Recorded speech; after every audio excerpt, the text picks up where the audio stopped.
装潢小学堂上课了，窗帘新风貌，谢老板都知道。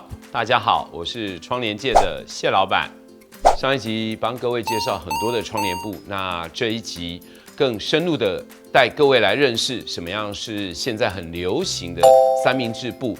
借由这样的一个遮光方式，让室内的感觉更舒服。跟我一起看下去吧。我们常常开玩笑，娘要嫁人，天要下雨。其实最没有办法控制的就是外部的因素。那我们可以借由窗帘布的一个方式，因为借由窗帘布本身的一个功能，那我们刚刚提的三明治布其实是遮光布的一环。那这是其中的一个项目。其实三明治布的缘起，其实在早期的话是本布背后的一个遮光布。那因为本布往往可能它的透光率比较高，那透过三明治布给它作为所谓的里布跟遮光。那慢慢可能由于大家在装修的过程里面预算的限制，那就有很多的设计师建议，也许可以直接一层纱，那后面也不需要在一个本布，直接把三明治布作为一个遮光的一个功用。所以其实三明治作为本布的一个由来是从这个地方开始的。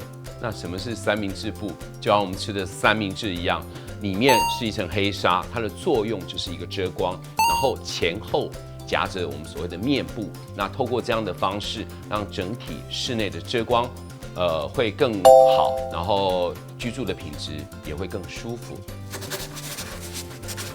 那三明治布它的一个优点呢，第一个它可以比较遮光，第二个它可能单价比较便宜。可是它的缺点可能就是一个素面，感觉你摸起来会比较没有质感。至于100%的遮光布呢，那可能要看你的选择。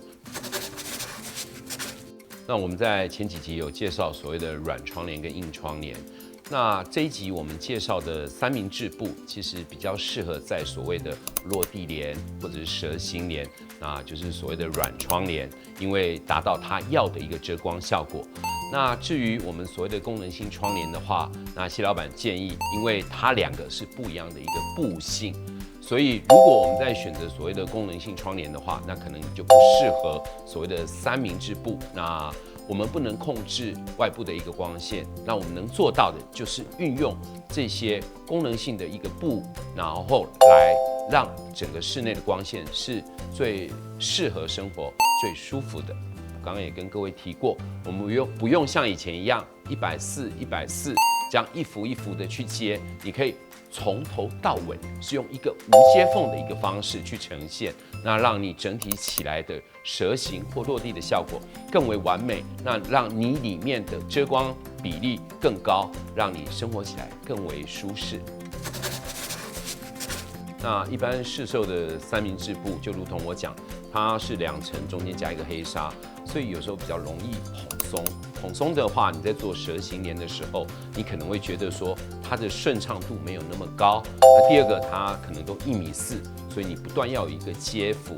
第三个，它可能比较少我们所谓的功能型。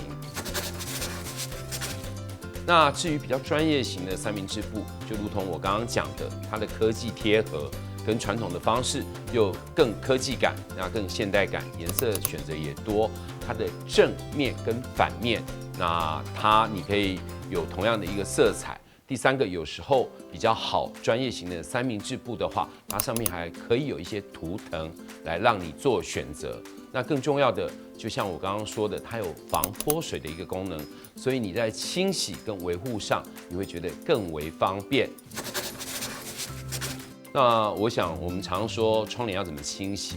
现在好的三明治布的话，第一个，它有100%的一个遮光效果；第二个，它上面有防泼水的一个功能，所以比较耐脏，那也便于你去做清洁的一个动作。那这选择一个好的三明治布，我想一般型跟专业型可以在这方面针对你的预算，你去做一个适当的选择跟考量。